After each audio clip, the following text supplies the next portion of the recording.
Du coup, comme vous êtes toutes là, je vous explique un petit peu ce que c'est le yoga nidra, alors sans rentrer, dans les méga détails, hein, mais juste que vous ayez un petit peu l'info, globale de ce que c'est et de ce qu'on va faire. Donc, comme dit, vous avez pas du tout besoin de me voir.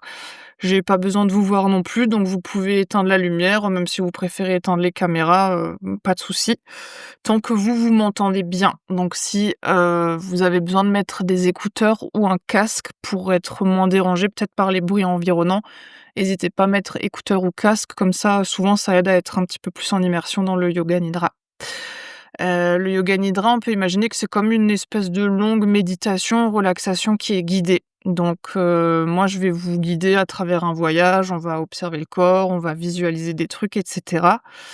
Il y a des moments où vous allez peut-être vous endormir, puis à nouveau vous réveiller, puis vous endormir, puis vous réveiller. Si c'est le cas, c'est tout à fait normal, c'est souvent ce qui est censé se passer quand on fait un yoga nidra.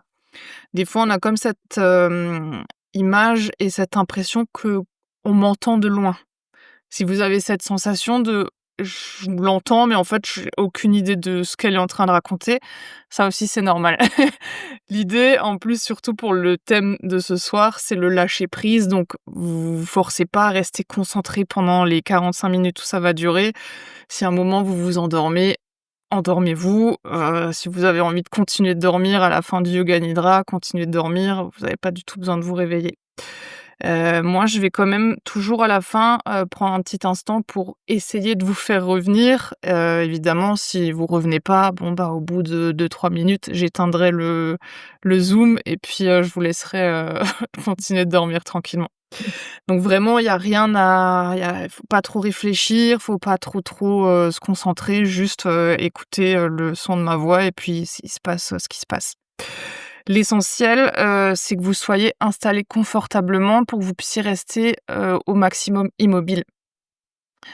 C'est pour ça, vous pouvez vous allonger au sol sur votre tapis, vous pouvez vous allonger sur un canapé, sur un lit, vous couvrir, pour avoir suffisamment chaud parce qu'on reste quand même allongé pendant un petit moment. Donc si au bout d'un moment, vous avez un petit peu froid et que ça vous empêche de vous relâcher parce que vous avez froid, vaut mieux se couvrir un peu trop que pas assez.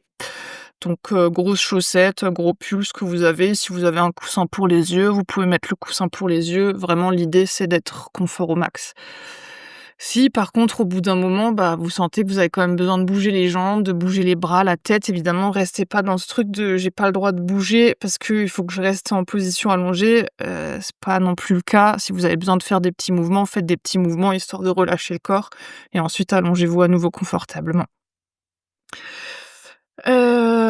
Oui, donc hésitez pas, hein, je vois que vous êtes déjà une majorité à avoir éteint la lumière. Comme dit, vous avez pas du tout besoin de me voir, donc même si la vidéo, ça fait trop de lumière sur vous, hésitez pas à carrément tourner votre ordi ou quoi pour que, ben, vous ayez pas la lumière de mon écran dans vos yeux.